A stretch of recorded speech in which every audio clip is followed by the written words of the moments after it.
Hi there, Loy Machedo. Speaking to you from LoyMachedo.com. Who's Loy Machedo? Think Personal Branding. Okay, I happen to get this email from an African gentleman who obviously can't share everything.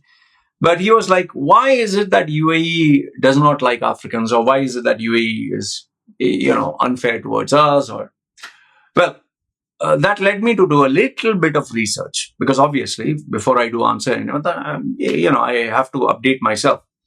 So at first, I thought maybe, the person who was saying UAE is racist towards Africans and all that, maybe grapes are sour. Because let's say, for example, I were to go to, not me, or normal person without tattoos, were to go to UAE for a job and he can't get a job. Obviously, what do you say? Oh, UAE, you need Vasta. Oh, they don't care about it. The market is bad, and all these excuses they will give. But then another person, if that person goes and gets a job, then the person will say, oh, it's very good. So each one gives their perspective. So when he gave me this opinion that UAE is racist or throwing out Africans or they don't want, that led me to do a little bit of research. Okay. And what I found out, links are put down below. UAE is having a problem with Africans or blacks or whatever you call it. Okay. People from the African continent. The first link that I'll give you is from Amnesty International. This one, what it says, UAE ensure the right to remedy to hundreds of African workers following racially motivated detentions and deportation. Okay. This is the first article, which is dated 26th October 2021. But then there was another article. Okay. So these two articles. Now, this was last year. But then the question is, this article was really last year, so have things changed?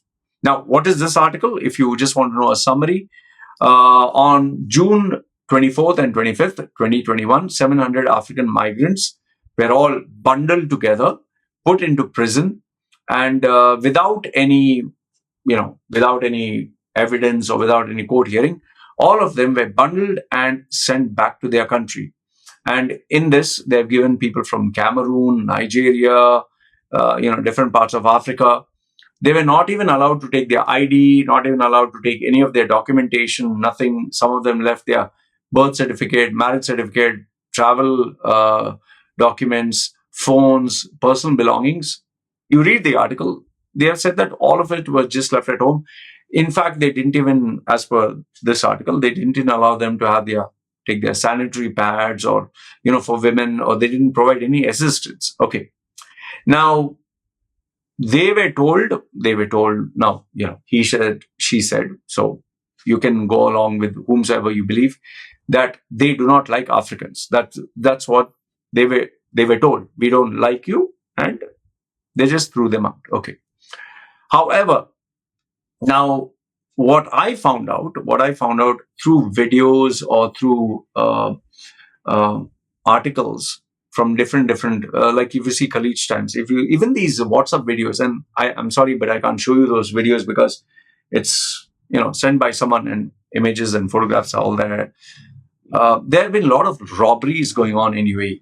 Africans taking machetes, knives, robbing stores. Now the problem is, don't get me wrong, I'm not saying all Africans are bad, I'm not saying Africans are dangerous, but crimes have been increasing where people from Africa have been caught. Okay. Now, it's not just Africa. There are people from Pakistan. There are, in fact, you must have seen some of the news articles that are coming out in Khalid Times that they catch a group of call scammers and all that. So my personal interpretation of all this is, see, UAE wants to attract people with money and make them feel comfortable that this is a safe place to be. Okay. But now, if you start having elements where people come from poorer countries, whether it's India, Pakistan, Africa, wherever, where they come in, and it's not safe, like you can't walk out in the night with someone putting a knife or something. I'm not saying that happens, but if that were to happen, then the security is compromised, the feeling of being safe. And Dubai has always prided itself of being a very safe country. So Dubai has a very simple policy. if we feel that you are a threat to our security, if we feel that you or people from your country or community or religion are dangerous, we'll just bundle you and throw you out. And when I was in UAE this is how many years ago? This is 2022. In 2016, I remember this 2016. I will not give you the name of the company. Um, the I think the riot police and the military and CID, they all went into this multinational giant company. They all went up. I know because there was a very close friend of mine, very big position. They went. They a whole department of people. Okay, of I think they were part of the Muslim Brotherhood or something like that. They had liked and commented on a Facebook page. Okay, and they had put some comments, not necessarily negative about UAE, but about Muslim Brotherhood and all that. I don't know much about why UAE and Muslim Brotherhood can't get along or whatever. They bundled all of them, the men. They went and got their children. They went and got their spouses from their houses. Everyone bundled together, and they were just sent off. And this was a major thing. And there were strict instructions not to talk about this because people are afraid. Nobody wants to lose their job. But the senior most manager there, he contacted me and told me, Loy, this is what happened. Okay. And later on, he met me personally and revealed all the details because obviously he didn't want his phone being tapped. And this is before the Pegasus software was even introduced in UAE. Today, you know the Pegasus software story. Okay.